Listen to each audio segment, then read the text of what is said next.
बच्चा बहुत कमज़ोर था उस समय पढ़ाई में, लेकिन वो बच्चा इतना उत्सुक था पढ़ने के लिए कि उसको कोई क्वेश्चन समझ में नहीं आता, खड़ा होकर मुझसे पूछ लेता। फिर थोड़ी देर बाद अगला क्वेश्चन हम समझाने जाते, फिर खड़ा होकर पूछ लेता था ऑफलाइन क्लास में। फिर थोड़ी देर, फिर हर क्वेश्चन में यही रहता था कि लगातार वो क्वेश्चन पूछता रहता था। अच्छा, होता ये था कि उसको समझाने के बाद भी कहीं ना कहीं उसके डाउट रह जाते थे, और कई बार हमें ये भी देखना होता है कि ऐसा भी ना हो कि हम सारे बच्चों का समय खराब कर दें उस बच्चे के चक्कर में। तो वो बच्चा जैसे हम क्लास से बाहर निकले तो वो अपनी कॉपी लेके खड़ा हो जाता, सर ये सवाल फिर से समझा दो।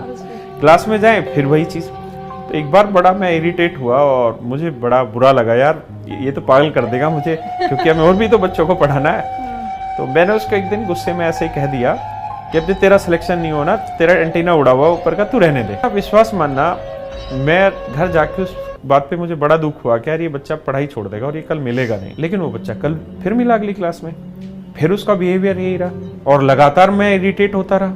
धीरे धीरे धीरे धीरे ऐसी स्टेज आई कि वो उसको चीज़ें समझ में आने लगी। मैं थोड़ा इरिटेट होता भी था, क्योंकि जब कोई चीज़ लगातार इतनी बार पूछता है तो इरिटेशन स्वाभाविक है मानो।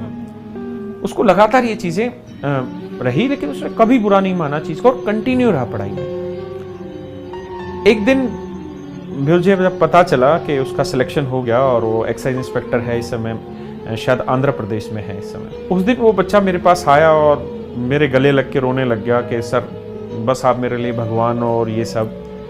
और मैं उस दिन घर जाके रोया कि मैं कितना बड़ा मूर्ख था, और मुझे आज भी उस बात को याद करके आंसू आते हैं कि मैंने कितना बड़ा पाप किया। अगर वो बच्चा उस समय हमसे दूर चला जाता और जो मैंने डांटा उसको अगर वो दूर हो जाता तो मुझे बहुत दुख होता उस बच्चे का। लेकिन उस दिन मैंने सीखा कि सीख हर बच्चा सकता है, बस सीखने की हिम्मत होनी चाहिए।